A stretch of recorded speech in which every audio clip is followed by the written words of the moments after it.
'Twas not without some reason, for the wind increased at night until it blew a gale. And though 'twas not much to a naval mind, some landsmen would have looked a little pale. For sailors are, in fact, a different kind. At sunset they began to take in sail, for the sky showed it would come on to blow, and carry away perhaps a mast or so. At 1 o'clock the wind with sudden shift threw the ship right into the trough of the sea, which struck her aft and made an awkward rift, started the stern post, also shattered the whole of her stern frame, and ere she could lift herself from out her present jeopardy, the rudder tore away. 'Twas time to sound the pumps, and there were 4 feet water found. One gang of people instantly was put upon the pumps, and the remainder set to get up part of the cargo and what not, but they could not come at the leak as yet. At last they did get at it, really, but still their salvation was an even bet. The water rushed through in a way quite puzzling, while they thrust sheets, shirts, jackets, bales of muslin into the opening, but all such ingredients would have been vain, and they must have gone down despite of all their efforts and expedients.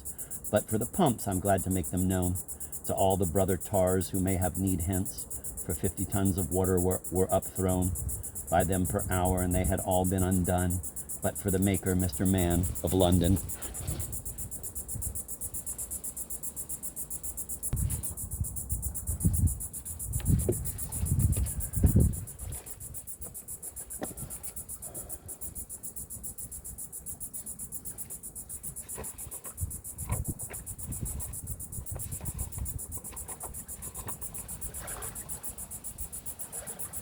As day advanced, the weather seemed to abate, and then the leak they reckoned to reduce and keep the ship afloat, though 3 feet yet, kept 2 hand and 1 chain pump still in use.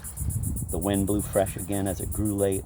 A squall came on, and while some guns broke loose, a gust which all descriptive power transcends laid with one blast the ship on her beam ends.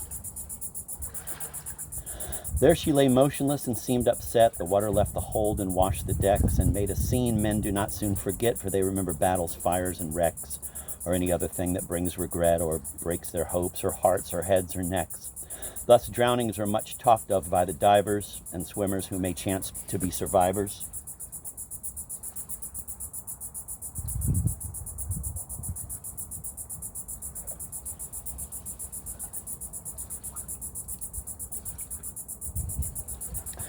Immediately the masts were cut away, both main and mizzen. First the mizzen went, the mainmast followed, but the ship still lay like a mere log and baffled our intent. Foremast and bowsprit were cut down, and they eased her at last, although we never meant to part with all till every hope was blighted, and then with violence the old ship righted. It may be easily supposed, while this was going on, some people were unquiet, that passengers would find it much amiss to lose their lives as well as spoil their diet, that even the able seaman, deeming his days nearly o'er, might be disposed to riot, as upon such occasions tars will ask for grog, and sometimes drink rum from the cask. There's not, no doubt, so much the spirit calms as rum in true religion. Thus it was. Some plundered, some drank spirits, some sung psalms. The high wind made the treble and as bass. The hoarse, harsh waves kept time. Fright cured the qualms of all the luckless landsmen's seasick maws. Strange sounds of wailing, blasphemy, devotion, clamored in chorus to the roaring ocean. Perhaps more mischief had been done, but for our Juan, who, with sense beyond his years, got to the spirit room and stood before it with a pair of pistols in their fears, as if death were more dreadful by his door of fire than water, spite of oaths and tears. Kept still aloof the crew, who, ere they sunk, though it would be becoming to die drunk. "Give us more grog," they cried, "for it will be all one an hour hence." Juan answered, "No, 'tis true that death awaits both you and me, but let us die like men, not sink below like brutes." And thus his dangerous post kept he, and none liked to anticipate the blow. And even Pedrillo, his most reverend tutor, was for some rum a disappointed suitor.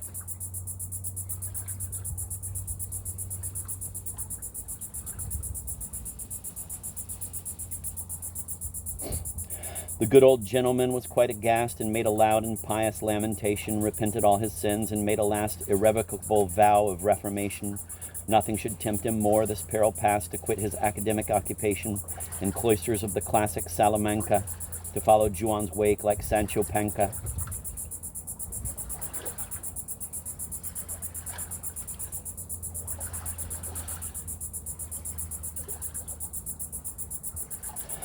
But now there came a flash of hope once more. Day broke and the wind lulled. The masts were gone. The leak increased. Shoals round her, but no shore. The vessel swam, yet still she held her own.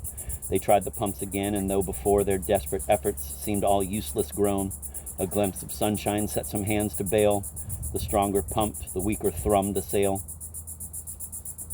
Under the vessel's keel the sail was passed, and for the moment it had some effect. But with a leak and not a stick of mast, nor rag of canvas, what could they expect? But still, 'tis best to struggle to the last. 'Tis never too late to be wholly wrecked. And though 'tis true that man can only die once, 'tis not so pleasant in the Gulf of Lions. There winds and waves had hurled them, and from thence without their will they carried them away. For they were forced with steering to dispense, and never had as yet a quiet day, on which they might repose, or even commence a jury mast or rudder, or could say, the ship would swim an hour, which by good luck still swam, though not exactly like a duck. The wind, in fact, perhaps was rather less, but the ship labored so they scarce could hope to weather out much longer. The distress was also great with which they had to cope, for want of water, and their solid mess was scant enough. In vain the telescope was used, nor sail nor shore appeared in sight, naught but the heavy sea and coming night. Again the weather threatened, again blew a gale, and in the fore and after hold water appeared. Yet, though the people knew all this, the most were patient and some bold, until the chains and leathers were worn through. Of all our pumps a wreck complete she rolled, at mercy of the waves, whose mercies are like human beings during civil war.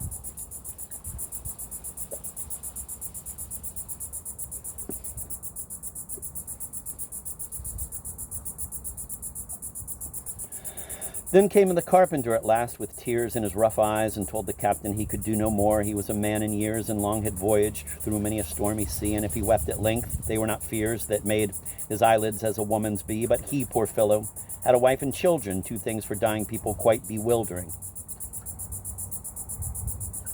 The ship was evidently settling now, fast by the head, and all distinction gone. Some went to prayers again, and made a vow of candles to their saints, but there were none to pay them with, and some looked o'er the bow. Some hoisted out the boats, and there was one that begged Pedrillo for an absolution, who told him to be damned in his confusion.